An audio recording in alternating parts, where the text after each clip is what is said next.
بسم الله الرحمن الرحيم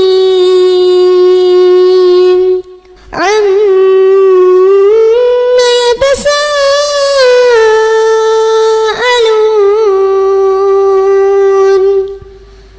عن النبأ العظيم الذي هم فيه مختلفون كلا سيعلمون ثم كلا سيعلمون. السلام عليكم வரஹ்மத்துல்லாஹி வபரகாத்துஹு. கண்ணியம் வாய்ந்த இல்லாமல்ல அல்லாஹ்வின் நல்லடியார்களே, அல்லாஹ்வுடைய அருள்பெரும் கிருபையினால் நேர்வழி பெற்றோர் யார் என்கிற தலைப்பின் கீழ் கடந்த 4 நாட்களாக ஒவ்வொரு படித்தரங்களாக நாம் பார்த்து வருகிறோம். இன்றைய நாள் நேர்வழி பெற்றோர் யார் என்பதை அல்லாஹ் ரபுல் ஆலமீன் தனது திருமறையில் அல் பக்ராவுடைய 2வது அத்தியாயம் 186வது வசனம், அதில் அல்லாஹ் பேசுகிறான், வைதா சலக்க இபாதி அன்னி ஃபஇன்னி கரீப். என்னை பற்றி எனது அடியார்கள் உம்மிடம் கேட்டால் நான் அருகிலே இருக்கிறேன் என்று நீ கூறுவீராக. உஸிபு தாவத் தாஇ இலா தாஅமி ஃபல் யஸ்தஸீபு லஹு. பிரார்த்தியுங்கள், பிரார்த்திப்பவர் என்னிடமே பிரார்த்தனை செய்யட்டும். அப்போ அல்லாஹ் ரபுல் ஆலமீன் 2 விஷயங்களை தெளிவுபடுத்துறான். முதல் விஷயம், அவங்க அல்லாஹ்வை பற்றி கேட்டாங்கன்னா அல்லாஹ் எங்கேயோ இருக்கான்னு நீங்க சொல்லாதீங்க, அவனுக்கு பக்கத்திலேயே இருக்கான்னு சொல்லுங்க. 2வது, அவனுக்கு பல தேவைகள் இருக்கும், அவனுக்கு சில சங்கடங்கள் இருக்கும். அப்படி இருக்கிற பொழுது அவன் பிரார்த்தனை செய்வதாக இருந்தால் என்னிடமே பிரார்த்தனை செய்யட்டும், ஏன்னா நான் தான் பக்கத்தில் இருக்கிறேன்ல சொல்லிவிட்டு அடுத்து அல்லாஹ் சொல்லுகிறான், வல் யுமீரு, எனவே என்னிடமே பிரார்த்தனை செய்யட்டும். ஃபைலா ஃபலா லஅல்லக்கும் யர்ஷுதூன். யார் அப்படி என்னிடம் பிரார்த்தனை செய்கிறார்களோ அவர்களே வெற்றி பெற்றோர். அப்போ அல்லாஹ் ரப்புல் ஆலமீன் வெற்றி பெற்றோருடைய பட்டியலிலே இன்றைய தினம் நமக்கு அழகா அறிவித்து கொடுத்திருக்கிறான். அல்லாஹ்விடத்துல தான் நம்ம பிரார்த்தனைகளை செய்யணும், அல்லாஹ்விடத்துல தான் பாவ மன்னிப்பு தேடணும், அல்லாஹ்விடத்துல தான் உதவி தேடணும். அப்போ இன்றைய தினம் இங்கே அமர்ந்திருக்கிற ஒவ்வொருத்தரும் நாம் இத்தனை ஆண்டுகளாக செய்த பிரார்த்தனைகளை எல்லாம் ஒரு கணம் உரசி பார்க்கணும். நாம அல்லாஹ்விடத்துல கேட்டிருக்கிறோம், மாற்றிக்கிறது இல்லை. ஆனால் அல்லாஹ்விடத்துல உளப்பூர்வமாக நாம பிரார்த்தனையை செய்திருக்கிறோமா? அல்லாஹ்விடத்துல நாம் செய்த பாவங்களை எல்லாம் சிந்தித்து அதை உணர்ந்து இனி இந்த தவறுகளை செய்யக்கூடாது என்று தௌபாவை கேட்டிருக்கிறோமா? அல்லாஹ்விடத்துல எத்தனையோ கோரிக்கைகளை வைத்திருக்கிறோம், அந்த கோரிக்கைகளை எல்லாம் இறைவன் தருவான் என்கிற முழு நம்பிக்கையோடு கோரிக்கையை வைத்தோமா என்றெல்லாம் சிந்திக்கணும். ஏன்னா பிரார்த்தனை செய்யறது இங்க முக்கியம் இல்ல, எல்லோரும் பிரார்த்தனை செய்கிறார்கள். இந்த உலகத்துல யாருக்கெல்லாம் கடவுள் நம்பிக்கை இருக்கிறதோ எல்லா மக்களுமே பிரார்த்தனை செய்கிறார்கள். ஆனால் அவருடைய பிரார்த்தனை ஒவ்வொன்றும் மாறுபட்டு இருக்கும். எப்படி மாறுபட்டு இருக்கும்? உதாரணத்துக்கு சில சமுதாய மக்கள் பிரார்த்தனை செய்வார்கள், அப்படியே பஸ்ல போயிட்டு இருப்பாங்க, திடீர்னு கோவில பார்த்த உடனே இப்படி இப்படின்னு ஒரு வகையான சைகை செஞ்சிருவாங்க, இது அவங்களுடைய பிரார்த்தனை. இன்னும் சில மக்கள் இருப்பாங்க, அவங்களுடைய தேவாலயங்களை பார்க்கிற பொழுது சிலுவையை போட்டுக்குவாங்க, இது அவங்களுடைய பிரார்த்தனை. இன்னும் சில மக்கள் இருக்கிறாங்க, கடவுள்கிட்ட பிரார்த்தனை செய்கிற பொழுது வெறுமனே கடவுள்கிட்ட ஏதோ கடைக்காரர்கிட்ட கேட்கிற மாதிரி, நீ அதை கூட இதை கூட நீ தரலன்னா நான் என்ன பண்ணுவேன் அப்படின்னு கேட்டுட்டு மட்டும் போயிடுவாங்க. இப்படி பிரார்த்தனை செய்பவர்கள் பல வகையில் இருக்கிறார்கள். ஆனா அல்லாஹ் ரப்பல் ஆலமீன் நமக்கு பிரார்த்தனை செய்ய கற்றுத் தருகிறான். எப்படி பிரார்த்தனை செய்யணும்? நபியல்லாஹு ஸல்லல்லாஹு அலைஹி வஸல்லம் அவர்களும் வாழ்ந்து காட்டினார்கள். ஆனால் முதல் மனிதர் ஆதம் அலைஹிஸ்ஸலாத்து வஸலாம் அங்கிருந்தே வருவோம். அல்லாஹ் ரப்புல் ஆலமீன் இந்த உலகத்தை படைத்து முதல்ல மனிதனை உருவாக்கிய பிறகு அந்த மனிதர் தவறிழைக்கிறார். அந்த மனிதர் தான் ஆதம் அலைஹிஸ்ஸலாத்து வஸ்ஸலாம் அவர்கள். அல்லாஹ் ரப்புல் ஆலமீன் எல்லாத்தையும் கற்றுக் கொடுத்துட்டான். அல்லமல் ஆதம அஸ்மாஹா குல்லஹா. ஆதமுக்கு எல்லாத்தையும் கற்றுக் கொடுத்துட்டான். எது சரி எது தவறு, இதுக்கு பேர் என்ன அதுக்கு பேர் என்ன, எப்படி வாழணும் எல்லாம். ஆனால் அப்படி தெரிஞ்சிருந்தும் ஆதம் அலைஹிஸ்ஸலாம் அவர்கள் இறைவன் சொன்ன ஒரு கட்டளையை மாறு செய்து விட்டார்கள். ஒரு இடத்துல போய் நீங்க இதை நெருங்காதீங்கன்னு எல்லாம் சொல்லியிருந்தான். ஆனா அவங்க என்ன பண்ணாங்க, சைத்தானுடைய ஊசலாட்டத்தின் காரணத்தினால் ஒரு பாவத்தை செய்து விட்டார்கள்.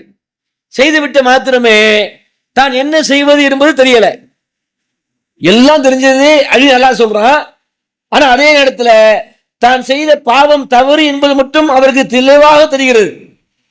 ஆனா அந்த பாவத்துக்கு எப்படி மன்னிப்பு கேட்கிறது, அதுல அவருக்கு ஒரு தெளிவான லைன் கிடைக்கல. உடனே அல்லாஹ் இடத்துல பிரார்த்தனை செய்கிறார். இறைவா, நான் எப்படி பிரார்த்தனை பண்ணணும்னு தெரியல, நீதான் கத்துக் கொடுக்கணும். அப்ப அல்லாஹ் சொல்லுகிறான், இப்படி கேளுங்க, என்ன நீங்க கோபப்படுத்திட்டீங்க, நான் இந்த உலகத்தையே உங்களுக்காக தான் படைச்சேன். எப்படிங்க இருக்கும், படைச்ச இறைவனுக்கு இந்த ஒட்டுமொத்த உலகத்தையும் படைத்து அதிலே ஒரு 100-200 கிலோ இருக்கக்கூடிய ஒரு மனிதனை உருவாக்கி இந்த மனிதர் தான் இருக்கிற படைப்பினங்களில சிறந்த படைப்புன்னு ஒரு அங்கீகாரத்தை கொடுத்து இவருக்காக சைத்தான் இடத்துல அல்லாஹ் வாதாடி ஒரு மனிதரை சிறப்புன்னு நியமிச்சிருக்கிறான். அந்த மனிதர் தவறளித்து விட்டார். அப்பொழுது அல்லாஹ் ரப்புல் ஆலமீன் தனது முழு கோபத்தையும் காட்டாமல் கற்றுத்தருகிறான். இப்படி கேளுப்பா, எப்படி கேட்கணுமா, ரப்பனா லலம்னா அன்ஃபுஸனா வ இல்லம் தக்ஃபிர் லனா தர்ஹம்னா லகூனன மினல் ஹாசிரீன். ரப்பனா, எங்கள் இறைவா, லலம்னா அன்ஃபுஸனா, எங்களுக்கு நாங்கள் பாவம் செஞ்சிட்டோம், நீ எங்களை மன்னிக்காவிட்டால் நாங்கள் நஷ்டவாளிகளாக ஆகிவிடுவோம். இறைவா, எங்களை மன்னித்து விடு. இவ்வளவுதான். இது துவாவை கேட்கும் பொழுது நமக்கு என்னமோ சாதாரண துவாவா தெரியும். இதுல மிகப்பெரிய ஒரு ஆழ்ந்த கருத்து இருக்கிறது. ஆதம் அலைஹிஸ்ஸலாமை வெளியெடுத்தது யாரு? யாராவது சொல்லுங்க, யார் வெளியெடுத்தது? சைத்தான் தானே. இந்த துவாவுல எந்த இடத்திலாவது சைத்தான்ங்கிற வார்த்தை வந்துச்சா? உண்மையிலேயே சொல்ல போனா ஆதம் அலைஹிஸ்ஸலாம் எப்படி சொல்லியிருக்கணும் நம்முடைய பார்வையில, இறைவா நான் சரியாத்தான் இருந்தேன், சைத்தான் என்ன வழிகெடுத்துட்டாங்க, அல்லாஹ் என்ன மன்னிச்சிரு, அப்படிதான் கேட்டிருக்கணும். ஆனா ஆதம் அலைஹிஸ்ஸலாமுக்கு அல்லாஹ் கற்று சொல்லி கொடுக்குறான், நீ உனக்கு நீனே அணிதிலட்சணன்னு சொல்லுங்கிறான். ஏன்? சைத்தான் வழிகெடுப்பான்னு உனக்கு நான் கற்றுக் கொடுத்திருக்கிறேன். அந்த சைத்தான் சொல்லுகிற செயல்களை நீ செய்துவிடக் கூடாது, அவனோடு நீ போராட வேண்டும். இதுதான் உனக்கு இறைவன் வழங்கியிருக்கிற பணி என்கிற அந்த பணியை அவர் உணர்ந்து கொண்டார். தன்னளவுல ரொம்ப கவலைப்பட்டார். அந்த கவலை எந்த அளவுக்குன்னா, ஆதம் அலைஹிஸ்ஸலாம் வாழ்ந்து மரணத்து எத்தனை ஆண்டுகள் ஆயிடுச்சு. அல்லாஹ்வுடைய தூதர் நபிகள் நாயகம் ஸல்லல்லாஹு அலைஹி வஸல்லம் கிட்டத்தட்ட இப்பதான் ஒரு 1400 வருஷத்துக்கு முன்னாடி நபியா இருந்தாரு. அந்த அண்ணன் பெருமானார் நபிகள் நாயகம் ஸல்லல்லாஹு அலைஹி வஸல்லம் அவர்களுக்கு மிஹ்ராஜுடைய பயணத்துல அல்லாஹ் எடுத்து காட்டுகிறான். ஒவ்வொரு மக்களும் போய் நிற்கும் பொழுது உதவி தேடுவார்கள். யாராவது பரிந்து பேச மாட்டார்களா? ஒவ்வொரு மனிதனும் தன்னுடைய பாவங்கள் மன்னிக்கப்படுவதற்கு ஏதாவது ஒரு சிபாரிசை தேடுகிற அந்த நேரத்துல முதல்ல மக்கள் எல்லாம் ஓடுகிற மனிதர் யார் என்று சொன்னால் ஆதம் அலைஹிஸ்ஸலாம் அவர்கள். அப்ப எல்லோரும் ஓடி போய் நிக்கிறாங்க. ஆதம் அலைஹிஸ்ஸலாம் சொல்லுவார்களாம் அந்த நேரத்துல, நான் இறைவன் என்னிடத்துல ஒரு செய்தியை சொல்லியிருந்தான், இது நெருங்காதன்னு சொல்லியிருந்தான், நான் நெருங்கிட்டேன். இந்த பாவத்தை அல்லாஹ் எனக்கு மன்னிச்சுட்டானா மன்னிக்கலையான்னு தெரியல. இதை பற்றி விசாரணைக்காக நானே பயந்து கொண்டே இருக்கிறேன். என்னிடத்துல போய் நீங்க சிபாரிசு கேட்கிறீங்களே என்று மறுமை நாளில் அவர்கள் மக்களை எல்லாம் நகர்த்தி விடுவார். செஞ்சது ஒரு பாவங்க. அந்த ஒரு பாவம் எத்தனை ஆண்டுகளாக அவருடைய உள்ளத்திலேயே ஒரு கவலையை கொடுத்து கொண்டே இருக்கிறது. நபிகள் நாயகம் ஸல்லல்லாஹு அலைஹி வஸல்லம் அவர்களும் சொல்லுகிறார்கள், எனது உள்ளம் தூய்மையானது என்று நான் வாதிட மாட்டேன். யாரு? நபிகள் நாயகம் ஸல்லல்லாஹு அலைஹி வஸல்லம். எப்பொழுதும் அல்லாஹ்வை தொழுது கொண்டும் அவனையே வணங்கி கொண்டும் அவனையே திக்ரு செய்து கொண்டும் அவன் பாதையில் தன்னுடைய வாழ்க்கையை அர்ப்பணித்த அந்த மனிதர் சொல்லுகிறார், எனது உள்ளம் தூய்மையானது என்று நான் வாதிட மாட்டேன். எனது உள்ளம் சில நேரங்களில் அப்படி இப்படித்தான் இருக்குது. அதுதான் ஒரு அழகான மனுஷனுக்கு உதாரணம். நான் ரொம்ப பரிசுத்தவான்னு எந்த நபியும் சொல்லல, நம்முடைய தூதர் அண்ணல் பெருமானார் அவர்களும் சொல்லல. எல்லாரும் சொன்ன வார்த்தை என்ன? எங்களுக்கு அப்படிதான்பா இருக்குது. அதற்கு நபிகள் நாயகம் ஸல்லல்லாஹு அலைஹி வஸல்லம் அழகான ஒரு பாடத்தை சொன்னார்கள். நான் ஒரு நாளைக்கு அல்லாஹ்விடத்துல 100 முறை இஸ்திக்ஃபார் செய்கிறேன். அல்லாஹ்ட்ட பிரார்த்தனை பண்றேன். என்ன பிரார்த்தனை? 100 தடவை உட்கார்ந்துக்கிட்டு யா அல்லாஹ் என்ன மன்னிச்சிரு, யா அல்லாஹ் என்ன மன்னிச்சிரு, யா அல்லாஹ் என்ன மன்னிச்சிரு. இங்கே உட்கார்ந்து இருக்கிற நம்ம எல்லோருமே சொல்லுகிறோம், கான ரசூலுல்லாஹி ஸல்லல்லாஹு அலைஹி வஸல்லம் உஸ்வத்துல் ஹஸனா, இந்த நபியிடத்துல எங்களுக்கு அழகிய முன்மாதிரி இருக்கிறது அப்படி என்று சொல்லுகிறோம். இங்கே அமர்ந்திருக்கிற ஒவ்வொரு சகாக்களும் தங்களது உள்ளத்தை தொட்டு யோசித்து பார்க்க வேண்டும். நாம் ஒரு நாளில் 100 தடவை அல்லாஹ்விடத்துல இஸ்திக்ஃபார் செய்கின்றோமா? ஆனால் எவ்வளவு பாவங்கள் செய்கிறோம். காலை எழுந்ததிலிருந்து இரவு உறங்குகிற வரைக்கும் ஒரு மனிதனுடைய வாழ்வுல அவனுக்கு இருக்கிற மிகப்பெரிய பிரச்சனையே அவனுடைய பாவங்கள் தான். சாப்பிடாம கூட இருந்துருவான், இன்னும் பிற ஏதாவது செயல்களை செய்யாம கூட இருந்துருவான். ஆனா பாவம் செய்யாம ஒரு மனிதனை இருக்க சொன்னோம்னா கண்டிப்பா இருக்க முடியாது. ஏன் முடியாது? சைத்தான் விடமாட்டான். அதிலும் குறிப்பாக ஏகத்துவத்தை விளங்கி கொண்டவர்களுடைய உள்ளத்துல சைத்தானால், நபிகளாரே சொன்னார்கள், சைத்தான் உங்களிடத்துல அல்லாஹ்வை வணங்குவதை விட்டு தடுப்பதில் நிராசை அடைந்து விட்டான். நம்மளுடைய யாத்திரை தர்காவையோ தாயத்தையோ அல்லாஹ் இணை வைக்கக்கூடிய காரியங்களையோ சைத்தானால் புகுத்த முடியாது. வேற என்ன புகுத்துவான்? மாறாக நபிகளார் சொன்னார்கள், மற்ற வணக்க வழிபாடுகளில் பாவங்களில் உங்களை ஆழ்த்தி விடுவான். கண்டிப்பாக எல்லோரும் பாவம் செய்கிறோம்.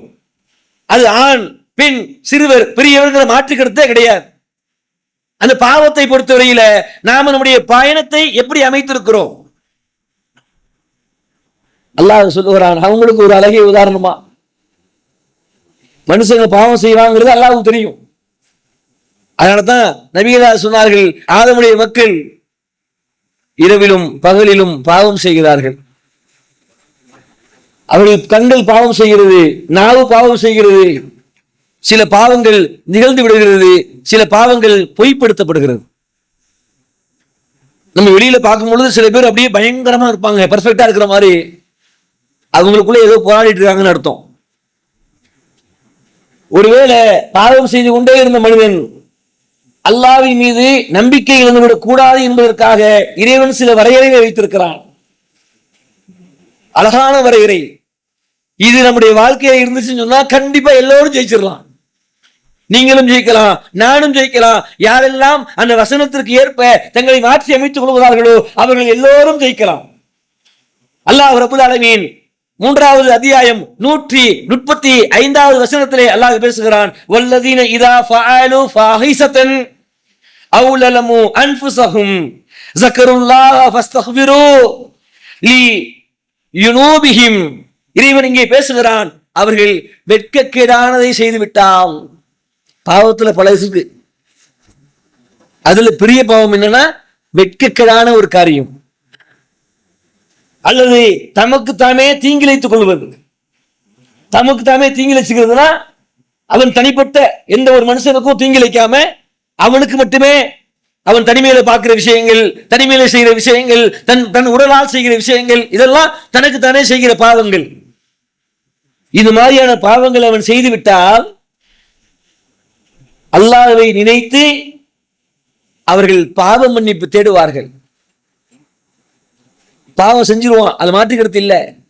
செய்த அந்த மனுஷன் என்ன பண்ணுவான் தெரியுமா? சுதாரித்துக் கொள்வானாம். பாவம் பண்ணிட்டோம், இனி இப்படியே இருந்துட முடியாது, அல்லாஹ் குற்றம் பிடிச்சிருவான் அப்படின்னு சுதாரித்து கொண்டு அல்லாஹ்விடத்துல பாவ மன்னிப்பு தேடுவார்கள்.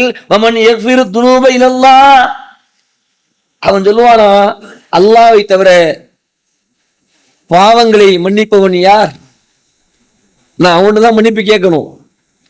அடுத்து அல்லாஹ் சொல்கிறான், வலம் இஷிரு அலா நஃபஅலு வஹும் யஅலமூன். இதுதான் இங்க உங்களுக்கும் எனக்குமான மிகப்பெரிய ஒரு டாஸ்க். பாவம் செய்கிறோம், கண்டிப்பா அல்லாஹ் சொல்லிவிட்டான், யாருக்கெல்லாம் இறையச்சம் இருக்குதோ அவங்க செய்த பாவத்துக்கு மன்னிப்பு தேடுவாங்க. அல்லாஹ் தவிர யாரு பாவத்தை மன்னிக்க முடியாதுன்னு தெளிவாகவும் இருப்பாங்க. ஆனா அவங்களுக்குள்ள ஒரு மிகப்பெரிய முக்கியமான விஷயம் என்னன்னா, தெரிந்து கொண்டு அந்த பாவத்திலே நிலைத்து இருக்க மாட்டார்கள். இங்க உட்கார்ந்து இருக்கிற ஒவ்வொருத்தரும் நம்ம யோசிச்சு பாருங்களேன். நாம எத்தனையோ பாவங்களை செஞ்சிருக்கிறோம். அந்த பாவத்தை நாம் என்றைக்கு செய்தோமோ அன்றிலிருந்து இன்றைக்கு வரைக்கும் அதை கடைபிடித்துக் கொண்டே இருக்கிறோமா, அல்லது இந்த பாவத்தை மீண்டும் செய்யக்கூடாது அல்லாஹ் சொல்லுகிறான், பாவத்தை திரும்ப திரும்ப பண்ணிவிட்டு மன்னிப்பு கேட்டா அல்லாஹ் ஏத்துக்க மாட்டான் என்று நமக்கு நாமே சுதாரித்துக் கொள்கிறோமா? ஏன் என்று சொன்னால், நபிகள் நாயகம் ஸல்லல்லாஹு அலைஹி வஸல்லம் அவருடைய காலத்துல எத்தனையோ நிகழ்வுகள் நடந்திருக்கு. ஒரு நபித்தோழர் தன்னுடைய மனைவியின் மீது சந்தேகப்படுகிறார். சந்தேகப்பட்டு நபிகள் நாயகம் ஸல்லல்லாஹு அலைஹி வஸல்லம் இடத்துல வழக்கு வருது. அல்லாஹ்வின் தூதரே, என் மனைவி இன்னாரோடு விபச்சாரம் செய்து விட்டார்கள் அப்படிங்கிறாங்க. உடனே நபிகள் நாயகம் ஸல்லல்லாஹு அலைஹி வஸல்லம் சாட்சியை கொண்டு வந்துட்டாங்க. 4 சாட்சி வேணும். ஒருத்தர் மீது நம்ம குற்றம் சொல்வதாக இருந்தால் 4 சாட்சிகள் வேண்டும். அந்த நபித்தோழரை, அல்லாஹ்வின் தூதரை, நான் மட்டும்தான் அதை பார்த்தேன், நான் எப்படி அதை கொண்டு வருவேங்கிறாரு. நபிகளா சொன்னார்கள், இல்ல இல்ல நீ சாட்சியை கொண்டு வா போ அப்படின்ட்டாங்க. ஏன்னா அன்னைக்கு வரைக்கும் அந்த சட்டம் தான் இருந்துச்சு. அன்னைக்குன்னு பார்த்து ஜிப்ரீல் அலைஹிஸ்ஸலாம் மூலியமாக அல்லாஹ் ஒரு வசனத்தை இருக்கிறான். என்ன வசனம்? யாரேனும் 4 சாட்சிகளை கொண்டு வரவில்லை என்றால் அல்லாஹ்வின் மீது சத்தியம் செய்யட்டும், சாப பிரமாணம் செய்யட்டும் அல்லாஹ். உடனே ரசூலுல்லாஹ் என்ன பண்றாங்கன்னா, அந்த சஹாபியையும் மனைவியையும் கூப்பிடுறாங்க. முதல்ல 4 சத்தியம் பண்ணணும், நான் செய்யல நான் செய்யல நான் செய்யலன்னு. 5வது சத்தியத்தை பொறுத்தவரையில எப்படி செய்யணும் அல்லாஹ்வே கற்றுக் கொடுக்கிறான். நீங்க நான் சொல்வதில் பொய்யனாக இருந்தால் என் மீது அல்லாஹ்வின் சாபம் உண்டாகட்டும்னு கடைசி சத்தியம், கடைசி பிரார்த்தனை, 5வது முறை செய்யக்கூடியதை இப்படி செய்யணும். இந்த சகாபி 5 செஞ்சு முடிச்சுட்டார். அந்த பெண்மணி 4 சத்தியம் செஞ்சு முடிச்சுட்டாங்க. 5வதாக செய்ய போகிற பொழுது மக்கள் எல்லாம் அந்த பெண்மணியை தடுக்கின்றார்கள். ஏமா உண்மையை சொல்லிடு, ஏன்னா நாசமாயும் அல்லாஹ்வுடைய சாபம்ங்கிறாங்க.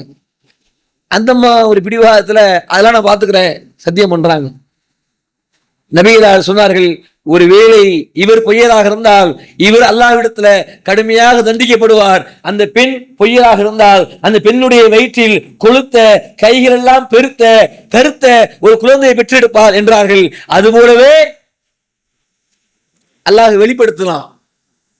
நாம் நினைச்சுக்கிட்டு இருக்கலாம், எப்படியாவது நம்ம பாவத்தை மறைச்சிடலாம், யாருக்கும் தெரியாது, யார்ட்டையும் நம்ம ஒன்னும் ஒத்துக்க வேணாம், நம்ம யார்ட்டையும் ஒத்துக்க வேணாங்க, அல்லாஹ்ட்ட ஒத்துக்கணுமா இல்லையா? நம்ம எத்தனை நபர்கள் நாம் செய்த பாவங்களை எல்லாம் நினைத்து வருந்தி அல்லாஹ்விடத்துல இறைவானா பண்ணிட்டே அல்லாஹ் என்ன மன்னிச்சிரு கேட்ட நபர்கள் நம்மில் எத்தனை நபர்கள்? என்ன ஒரு கவலைனா, நம்ம சமுதாயத்துல மக்கள் தொழக்கூடிய தொழுகை ஃபர்ல தொழுறாங்க, தொழுத உடனே ஓடிடுறாங்க. நபிகள் நாயகம் ஸல்லல்லாஹு அலைஹி வஸல்லம் சொன்னார்கள், ஃபர்லுக்கு பிறகு கேட்கக்கூடிய துஆ அங்கீகரிக்கப்படுகிறாங்க. நான் ஃபர்லு தொழுது ஒரு துஆவே கேட்கலனா எனக்கு எப்படி அல்லாஹ் என்னுடைய பிரார்த்தனை ஏற்றுக்கொள்வான்? நான் என்ன கேட்டேன் முதல்ல?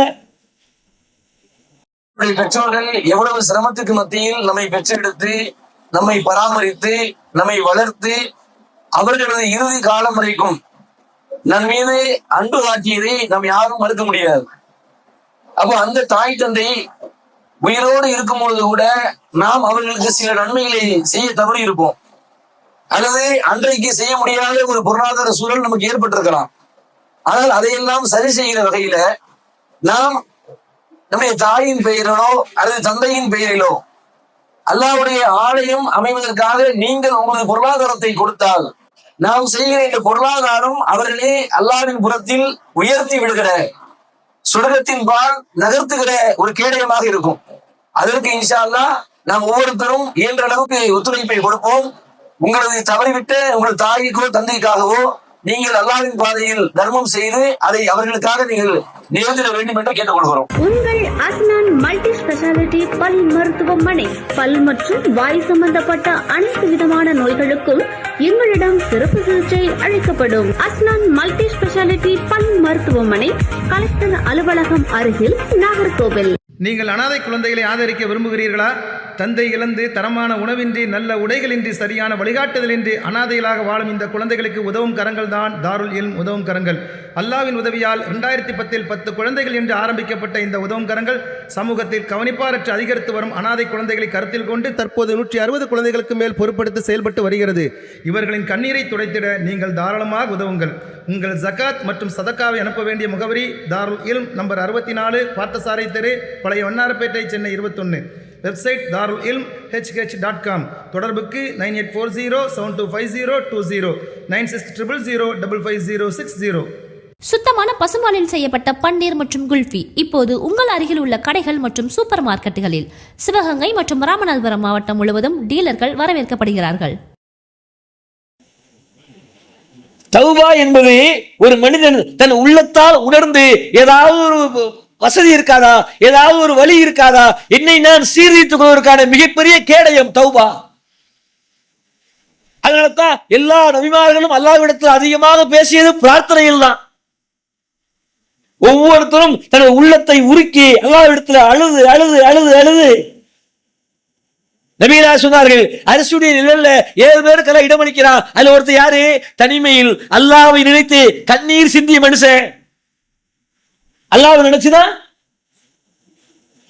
அல்லாஹ் ஒருத்தர் இருக்கிறான், நான் செஞ்சதெல்லாம் அவனுக்கு தெரியும், அது ஒருபோதும் அல்லாஹ்விட நான் தப்பிக்க முடியாது, ஆகையினால செஞ்ச எல்லாத்துக்கும் தௌபா கேட்கிறேன் என்று ஒரு மனிதன் தனிமையில் அல்லாஹ்விடத்துல அழுது புலம்ப வேண்டும். அதுக்கு பல வசல எல்லாம் திறந்து வச்சிருக்கிறான். நம்மள பலருமே அப்படியே ஒரு இறுக்கமான வாழ்க்கையை வாழ்றோம். அந்த இறுக்கம் இஸ்லாத்துல வேணாம்னு சொல்லுது. ஒரு அறிவை செஞ்சிட்டீங்களா, அதுல இருந்து நீங்க மீறணும். பல பேரை பார்க்கிறோம், புகைப்பிடிக்கிற சகோதரர்கள். அல்லாஹ் தனது திருமறையில சொல்லுகிறான், தனது கரங்களால் நாசத்தை தேடிக்கொள்ளாதீர்கள். எத்தனையோ சகோதரர்கள் புகைப்பிடிக்கிறார்கள். அது பாவம் இல்லையா? அல்லாஹ் எனக்கு கொடுத்த ஒரு ஆரோக்கியத்தை நான் சீர்குலைக்கிறேனே அப்படி என்றால் அது எவ்வளவு பெரிய பாவம். எத்தனையோ சகோதரர்கள் மது அருந்துகிறார்கள். சின்ன சின்ன இளைஞர்கள் எல்லாம் இன்னைக்கு அப்படியே அங்கங்க நின்று புகைப்பிடிக்கிறது ஸ்டைல் நினைக்கிறான், மது அருந்துறது ஃபேஷன் நினைக்கிறான், இன்னும் பிற போதை வஸ்துக்களை பயன்படுத்துறது தன்னுடைய இளமைக்கான ஒரு அடையாளம் நினைக்கிறான். அது அடையாளம் இல்லை, அது நம்ம அல்லாஹ்வை அவமதிக்கிறது. எத்தனை பிள்ளைகள் ஆரோக்கியம் இல்லாமல் பிறந்து அந்த தாய்மார்கள் அப்படியே தவம் கிடக்கிறாங்க தெரியுமா? ஒவ்வொருத்தவங்களும் தன் பிள்ளை பிறக்கிற பொழுது ஊனமா பிறந்துருச்சு, காது கேட்காம பிறந்துருச்சு, வாய் பேசாம பிறந்துருச்சு, நடக்க முடியல, இங்கேயே பாத்ரூம் போயிடுறான், அவனுக்கு நரம்புல பிரச்சனை, எலும்புல பிரச்சனை, ரத்தம் இல்லைங்கிறாங்க, இல்லமோ நோய்ங்கிறான். அல்லாஹ் எனக்கு ஒரு ஆரோக்கியத்தை கொடுத்திருக்கிறானா, அந்த ஆரோக்கியத்தை நான் எப்படி பயன்படுத்த வேண்டும்? அதிலே இன்னைக்கு பெரும் பாவிகளாக ஒரு சமுதாயம் மாறிக்கொண்டே இருக்கிறது. ஆனால் அல்லாஹ் ரப்புல் ஆலமீன் யாரை விரும்புகிறான்னு நம்ம தெரிஞ்சுக்கணும். பாவம் செய்துவிட்டு அந்த பாவத்தை நினைத்து வருந்துகிற ஒரு அடியானை அல்லாஹ் நேசிக்கிறான். நபிகளார் சொன்னார்கள், ஒரு அடியான் ஒட்டகத்தில் அவனுக்கு தேவையான உணவுப் பொருட்களையும் ஆடைகளையும் எடுத்துக்கொண்டு பாலைவனத்தில் யாருமே இல்லாத ஒரு தேசத்தை நோக்கி அவன் பயணித்துக் கொண்டிருக்கிறான்.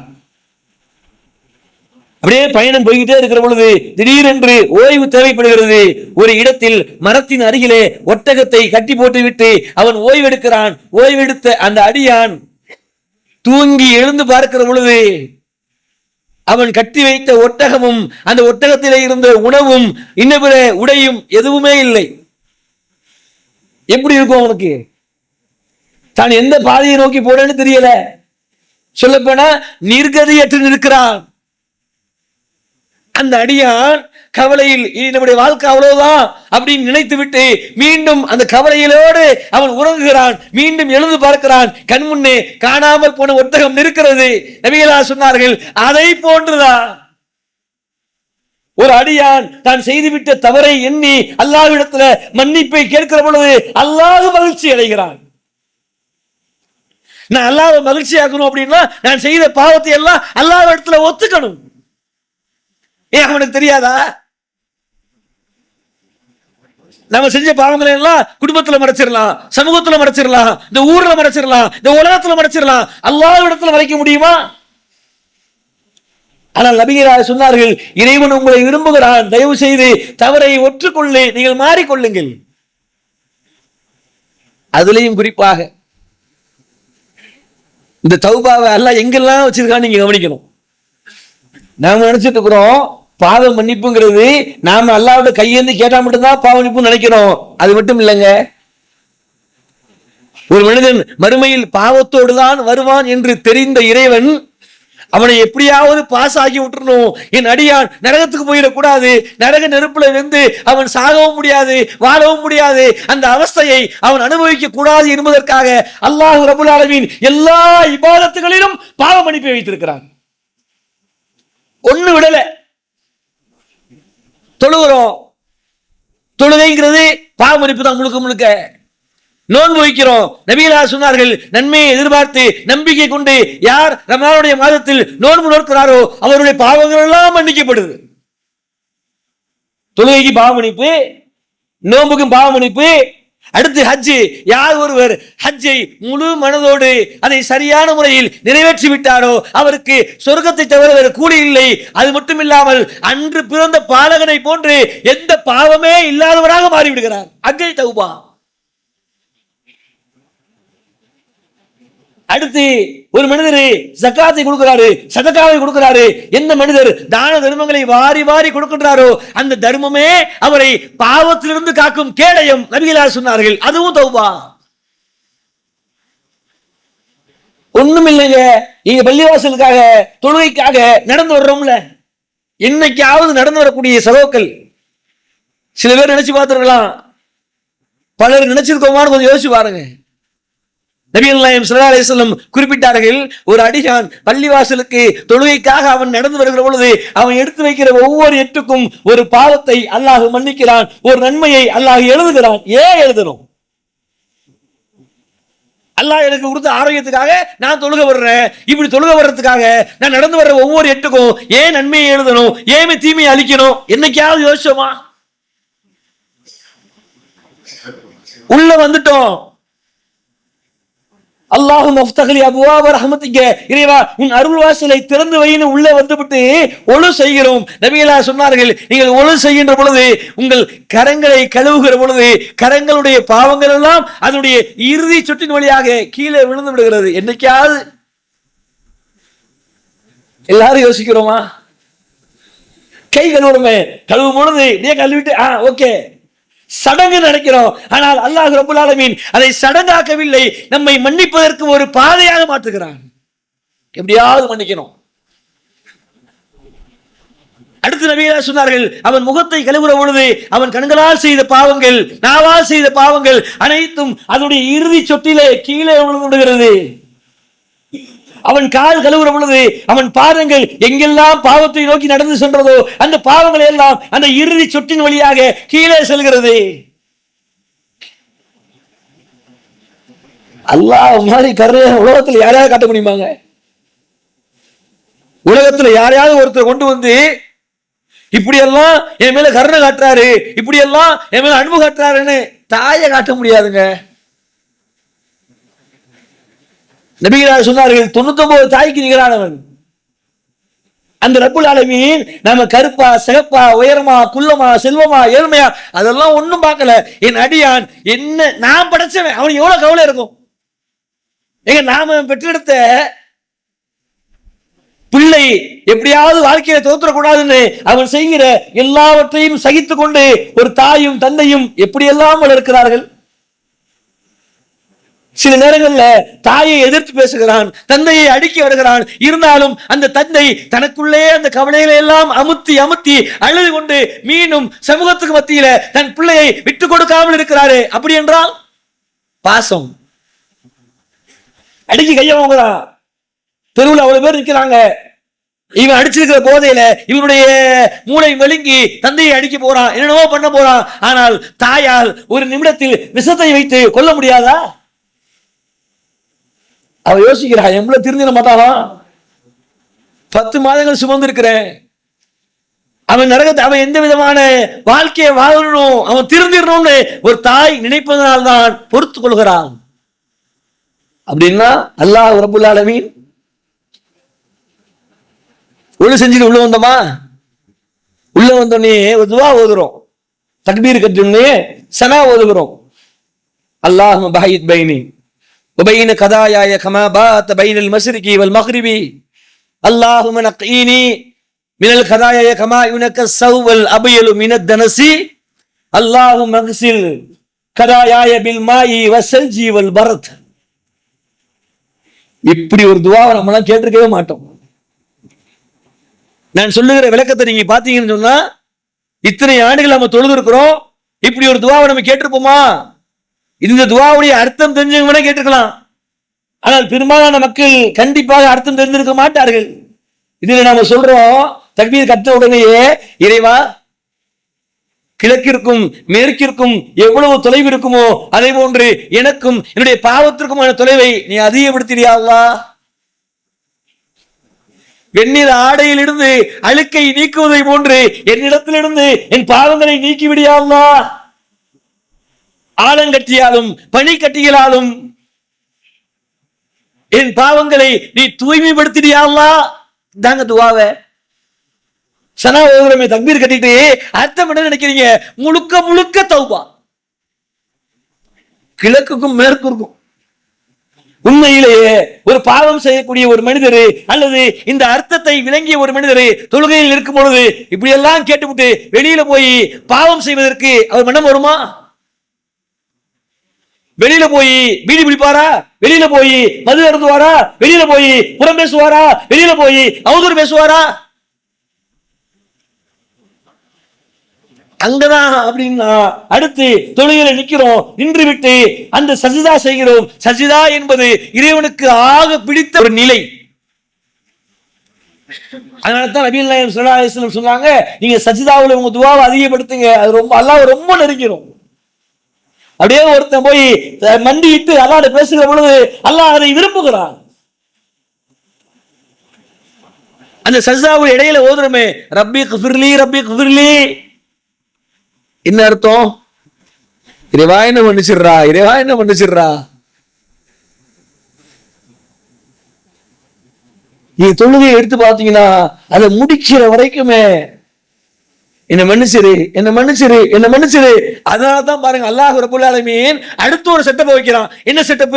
ஒரு மனுஷன் கேட்கிற வரையும் கேட்டுட்டானா போதும், இதுக்கப்புறமேலு அந்த அடியான் அதே இடத்தில் உட்கார்ந்து கொண்டு எதையுமே யோசிக்காம எதை பத்தியும் கவலைப்படாம அப்படியே உட்கார்ந்து இருக்கிறாரு. எந்த இடத்துல தொழுதாரோ தொழுது முடிச்சாரோ அந்த இடத்துல அப்படி உட்கார்ந்து இருக்கிற பொழுது அல்லாஹ் அடுத்து ஒரு ஆர்டர் போடுறான். என்ன ஆர்டர்? மலக்குமார்களே நீங்க கேளுங்க. உடனே சில மலக்குமார்கள் வருகிறார்கள். வந்தவர் அப்படியே அவர் உட்கார்ந்து இருக்கும் பொழுது, யா அல்லாஹ் இவரை மன்னிச்சிரு, யா அல்லாஹ், யா அல்லாஹ் இவர்கள் நீ அருளக்கூடிய அல்லாஹ், யா அல்லாஹ் இவர் மன்னிச்சு. இது ரெண்டே தான். இவரை மன்னிச்சிரு, இவருக்கு அருள கூடு, இவரை மன்னிச்சிரு, இவர் அருள் கூடு, இவரை மன்னிச்சிரு, இவர் அருள் கூடு. எது வரைக்கும் நீங்கள் எவ்வளவு நேரம் அதே இடத்தில் உட்கார்ந்து இருக்கிறீர்களோ அது வரைக்கும் உங்களுக்காக அல்லாஹ்வுடைய கண்ணியமிக்க வானவர்கள் பிரார்த்தித்துக் கொண்டே இருக்கிறார்கள். தௌபா.